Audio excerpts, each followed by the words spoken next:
Hi folks, last time we spoke I think I gave you a bit of a rundown on what the ethos was for starting up Laneway and really what we wanted to get out of the company representing Australian independent music, and really going back to those lost and forgotten artists that helped develop the Australian music scene to what it is today. I think we finished off on that we'd signed Mike Rudd as our first artist. And the process after that was a fairly lengthy process where Mike came around with just boxes and boxes of material. And essentially what we got out of that was vinyl, quarter-inch tape, cassette, CDs for the later recordings he'd done. And so then the process started. I knew quite a lot about recording, but I didn't really know, I was no expert on digitising and mastering, and so we had to go through a process of learning that. We couldn't afford to just farm that out, because then the artist, like Rudd in this case, but all our artists moving forward, this applies to, really wouldn't make any money if we had to try and charge them for any of that. And at Laneway we have a policy of there is no recoupable cost for our artists. We do everything in-house, and therefore the artist gets every cent they earn. There's no advancements made. I think the biggest issue in the beginning was quarter-inch tape. And when you're looking at quarter-inch tape that's 30 years or 40 years old, for most of it, if it hasn't been stored well, and even if it has, the potential is that the chromium dioxide will be falling off. And as you play it, it just comes off and drops off, and that's the end of the tape. So we went about Googling. Obviously you bake tapes, that's the easy part. But baking tapes might get you 1 or 2 runs, and then you're in real trouble if the tape's in terrible condition. So we stumbled across a method of putting silicone on the tapes after you'd baked them. And we found this to be absolutely brilliant. And it is a lengthy process because you go backwards and forwards and backwards and forwards across the tape with silicone, and it basically brings it back to new if that chromium is not coming off. It also protects the head, so it's no issue to the tape deck itself, which, as you would know if you know a lot about audio, is that if the chrome's coming off, it actually scratches the heads and ruins your heads and basically builds them up with the chromium that's coming off. You have to continually clean, and that's how you ruin your heads. So there was a real win-win.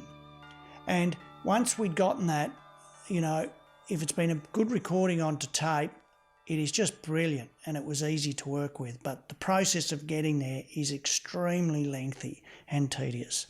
There was cassettes, which seemed to hold their chromium dioxide a lot better than quarter-inch tape. And if it's a decent first-generation recording, most times out of 10, you can actually get a good digitised copy and then start to master it. But if it's bad from the beginning and it's second or third generation, it's basically useless most of the time. And then you go to vinyl, and vinyl is extremely difficult. And the process of trying to decide, are you going to make the arm heavier for more bass when you're recording it or digitising it, or are you going to make it lighter because you think there's too much bottom end? Then trying to get the warmth out of it.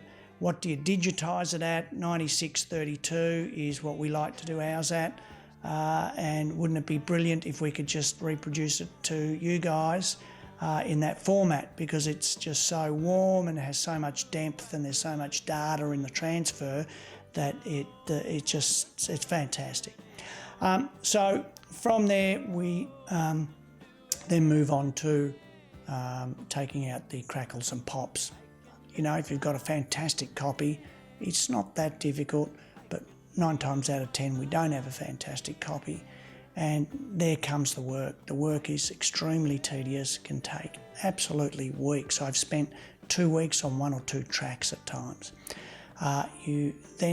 Once you go from there, you need to master that. And that's another process again. from there, we went on to Glyn Mason, and Mike had introduced us to Glyn because Glyn had played in aerial. Glyn had was also a New Zealander who'd come over and played with Chain, and then formed a band called Home, and then joined aerial, and then has gone on to do a lot of solo work himself. And so he basically came around with the same kind of material, a box just full of, here you go, Vince, here's a box of all my recordings over the last 40 years. And so off we went again. And we'd started to develop a process which worked and which brought us the quality that we wanted for online streaming.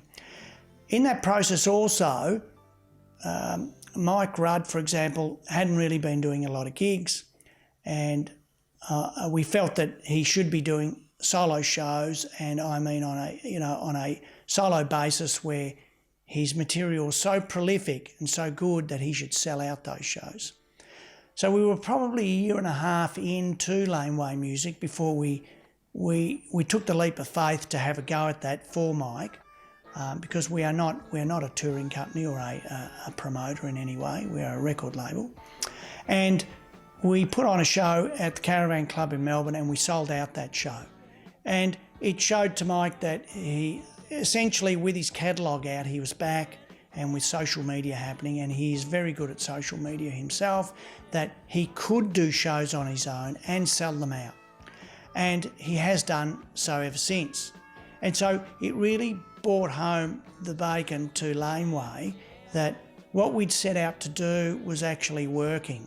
It's bringing the core audience back into contact with their artists, and the artists back with their core audience, and then getting them out to actually do a live show and sell merchandise. And merchandise is so important, and we do that.